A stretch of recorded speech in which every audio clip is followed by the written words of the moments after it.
여호와의 말씀이 또 내게 임하여 이르시되 너는 이 땅에서 아내를 맞이하지 말며 자녀를 두지 말지니라.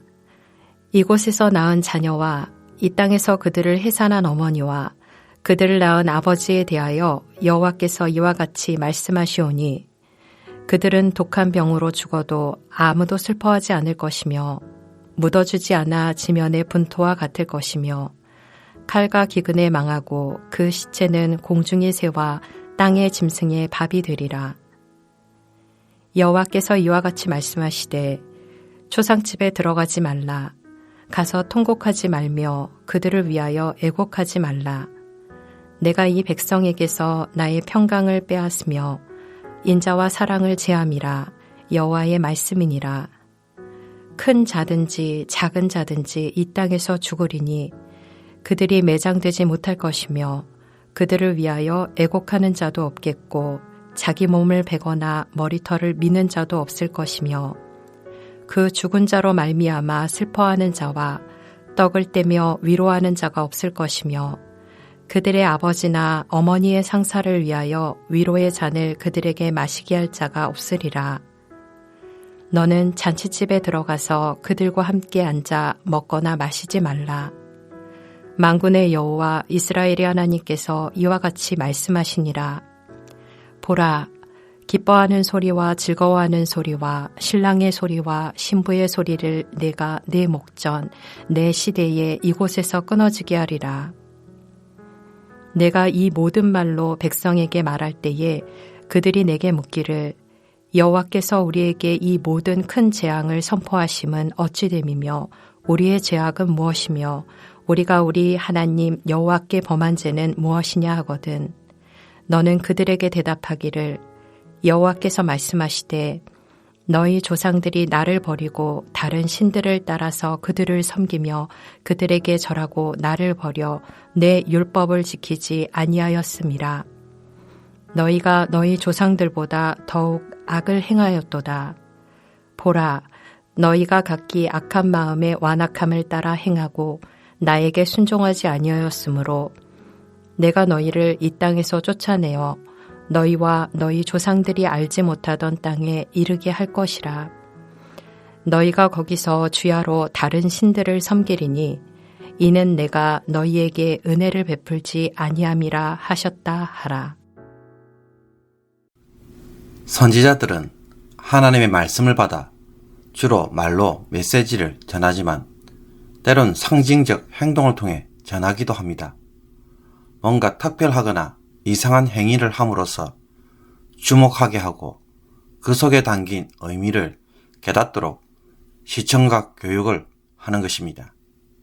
아무리 말로 해도 잘 깨닫지 못하니까 어떤 행위를 통해 직관적으로 알 수 있게끔 하는 것입니다.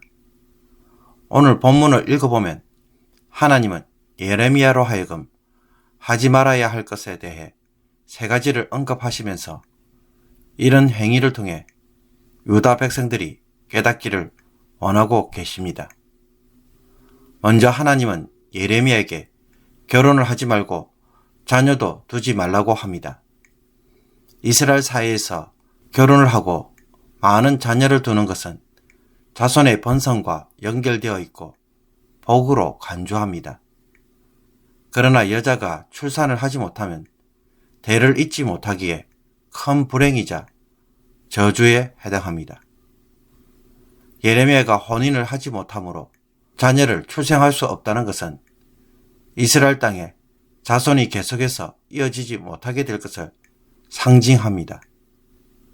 그 결과 이미 출산한 자녀와 부모 세대는 죽어도 자신들을 매장할 사람이 없을 것이며 땅 위의 딩구는 거름처럼 되고 칼과 기근에 의해 죽은 사람들은 덜 짐승들의 먹이가 되도록 내버려질 것이라고 말씀합니다. 둘째로 하나님은 예레미야로 하여금 초상집에 들어가지 말고 통곡하지도 말고 애곡도 하지 말라라고 말씀합니다. 그 이유는 하나님이 유다를 향한 평강과 인자와 사랑을 거두어 드렸기에 더 이상 위로할 필요가 없는 것입니다. 또 앞에서 언급된 것처럼 심판날에 너무 많은 사람들이 죽음으로 그들을 매장할 사람도 없고 찾아와서 애곡하거나 위로할 사람이 아무도 없게 될 것이기에 초상집에 갈 필요가 없게 된다는 것입니다. 셋째로 하나님은 예레미야로 하여금 너는 잔치집에 들어가서 그들과 함께 앉아 먹거나 마시지 말라라고 말씀합니다. 하나님이 잔치집에 들어가는 행동을 금하게 하시므로 결혼 잔치 속에 흘러나오는 모든 축하하는 소리를 다 끊어버리실 것이기 때문입니다. 삶에서 기쁨의 잔치는 모두 사라진다는 것입니다.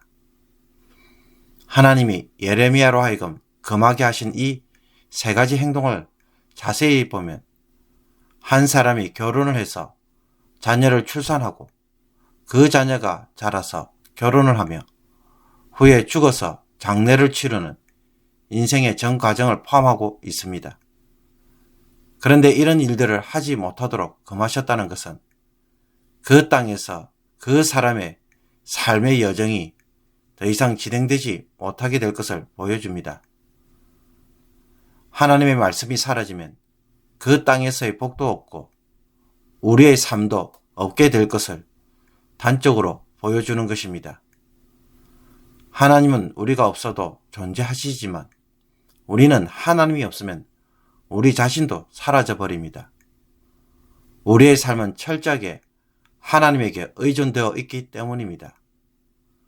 하나님의 백성들은 하나님의 말씀이 그 사람에게 있느냐 없느냐에 따라서 그 삶의 여정이 결정되는 것입니다. 그렇다면 왜 이런 재앙을 겪어야만 하는지 유다 백성들은 질문합니다.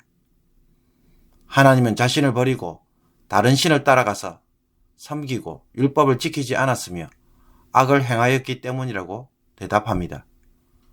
그 결과 하나님은 그 땅에서 유다 백성들을 쫓아내고 조상들도 알지 못하는 땅, 즉 이방 나라로 보내어서 그들이 원했던 바 다른 신들을 섬기게 할 것이라고 말씀합니다.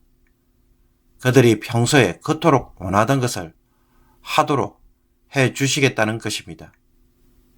그러므로 유다 백성들에게 내린 하나님의 심판은 어떤 특징을 가지고 있습니까? 타락한 마음을 따라 하고 싶은 대로 하도록 내버려 두시는 것이 하나님의 심판입니다. 이것은 출애굽 때에 하나님이 애굽의 바로 왕으로 하여금 그 마음을 강팍하게 하신 것과 동일합니다. 애굽의 바로 왕이 모세의 말을 듣지 않고 하나님을 대적하자 하나님은 바로 왕의 마음을 강팍하게 하였다고 말합니다. 하나님이 바로에게 전혀 긍휼을 베푸시지 않으므로 바로는 끝까지 자기 고집대로 행하였고 그 결과 애굽 내 모든 장자가 죽는 치명적인 고통을 그 스스로 가져오게 합니다. 비유를 하자면 내리막길을 내려오던 트럭이 달려오다가 갑자기 브레이크가 고장이 나버렸습니다. 그러면 어떻게 됩니까? 점점 더 속도가 올라가기 시작하면서 저 멀리 사거리까지 멈추지 않고 달려가면 실로 엄청난 사고가 일어날 것은 너무나 뻔한 일이 될 것입니다.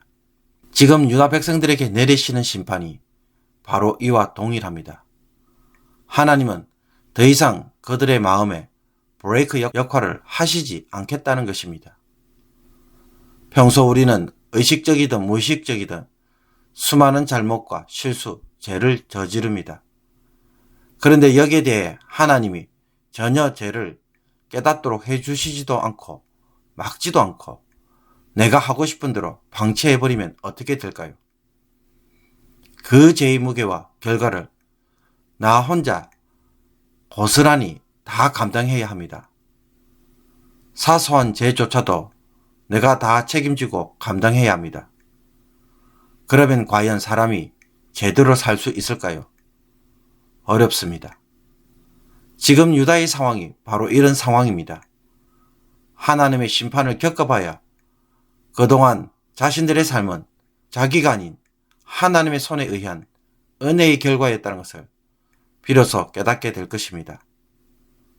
일상의 나의 삶을 보면 하나님은 전혀 나를 도와주시지도 않는 것 같고 방치하시는 것처럼 보입니다. 그렇지 않습니다. 하나님의 은혜가 밑에 깔려 있기에 오늘도 내가 평안한 중에 살고 평안한 중에 신앙생활을 하고 있는 것입니다. 하나님이 브레이크를 걸어주지 않는다면 나 자신뿐만 아니라 내 자식도 한순간에 막 나가버리고 돌이킬 수 없는 사건 사고들이 터지기 시작할 것입니다. 그러므로 하나님이 없는 삶은 단지 하나님이 없는 것이 아니라 삶의 붕괴를 가져옵니다.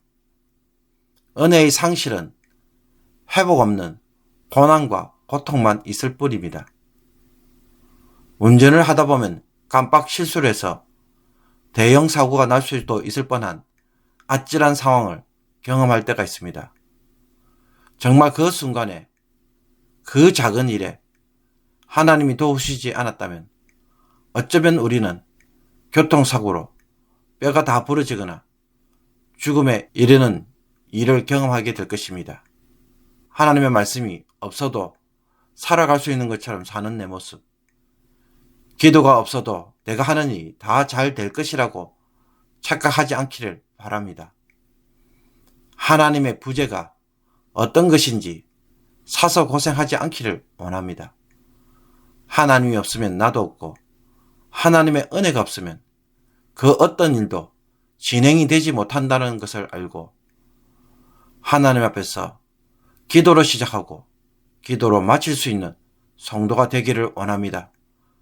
하나님의 은혜로 살기에 오늘 교만한 마음을 내려놓고 하나님의 은혜로 오늘도 모든 일을 시작할 수 있도록 하나님 앞에서 인정하는 기도, 도움의 기도, 하나님의 손길로 모든 일들이 진행되도록 의지하는 기도를 다시 한번 올려드리고 그 은혜를 누리기를 주님의 이름으로 축복합니다. 기도드리겠습니다. 하나님 아버지, 마치 내 생각, 내 힘으로 내 삶을 세우고 버티는 것처럼 착각하지 않게 하옵소서. 평온한 중에 하루를 시작하는 것 자체가 하나님의 은혜 위에 선 삶임을 깨닫고 겸손히 하나님과 동행하는 자가 되게 하여 주옵소서. 딴 생각, 딴 길로 갈 때 잘못 판단하여 나도 모르게 위험한 길을 걸을 때 하나님이 나의 발걸음에 브레이크가 되어 주옵소서. 모든 것이 하나님의 은혜이기에 감사로 오늘도 살아가기를 원합니다. 우리 안에 꺾여지지 않는 교만이 있다면 이 말씀으로 다듬어지게 하여 주옵소서. 하나님의 은혜가 아침부터 저녁까지 함께하여 주셔서 오늘도 하나님 때문에 살아가는 모든 성도들 되게 하여 주옵소서. 예수 그리스도의 이름으로 기도하옵나이다. 아멘.